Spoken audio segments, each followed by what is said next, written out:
अध्यक्ष महोदय, सन 2025चं विधेयक 241 महाराष्ट्र बेकारी निर्मूलन।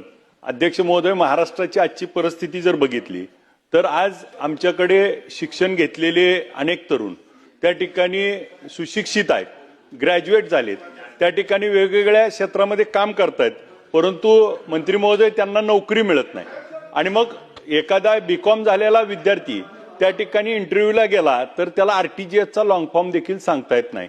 आणि मग उद्योग व्यवसायाच्या माध्यमातून त्याला जे नोकरीच्या संधी उपलब्ध व्हायला पाहिजे।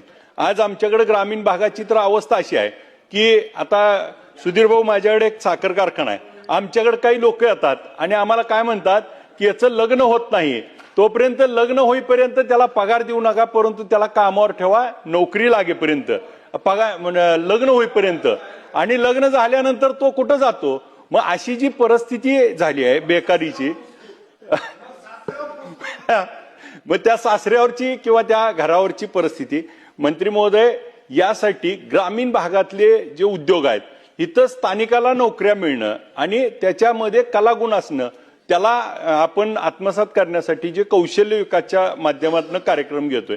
आज आमच्याकडं त्या ठिकाणी वेगवेगळ्या ह्याचं ग्रॅज्युएट झालेली मुलं नोकरी मागायला येतात, नोकरी करायसाठी येतात, परंतु त्यांना नोकरी कुठं द्यायची। बँकिंग क्षेत्रामध्ये आज मर्यादा झाल्यात, इंडस्ट्रीमध्ये मर्यादा झाल्यात।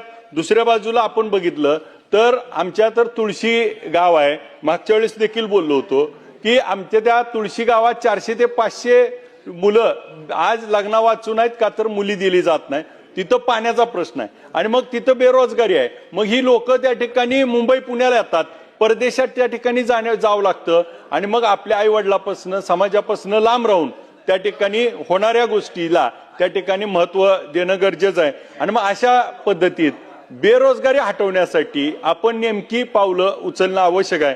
आणि मग ही पावलं काय आहेत तर माझ्या त्या बाबतीतली काही सूचना आहेत। ती सूचना अशी आहे की ग्रामीण भागातली अर्थव्यवस्था मजबूत करण्यासाठी कौशल्य विकासच्या माध्यमातून, मग आता अप्रेंटिसशिपच्या माध्यमातून आपण जी योजना काढली होती, जे 6,000, 8,000, 10,000 देणार होतो, त्याच्या माध्यमातून 6 महिन्याची मुदत आपण 11 महिने केली। एसटी महामंडळामध्ये मंत्री महोदय त्या ठिकाणी मुलं आता वर्कशॉपमध्ये काम करतात आणि 11 महिन्यानंतर त्या मुलांना वाटतं की पुन्हा माझी मुदत वाढवली पाहिजे, परंतु आपण त्याला ट्रायलसाठी तिथं दिलेलं होतं। आता त्याला त्याच्या स्वतः पायावर उभा करायसाठी त्याला एकतर बँकेकडनं स्टार्टअपसाठी लोन आवश्यक आहे किंवा त्याला परमनंट जॉब असला पाहिजे, कारण 6 महिन्याचा 11 महिने आपण फक्त त्या योजनेमध्ये त्याला भत्ता देतोय, परंतु पुढं मात्र त्याला रोजगार निर्मिती होत नाही।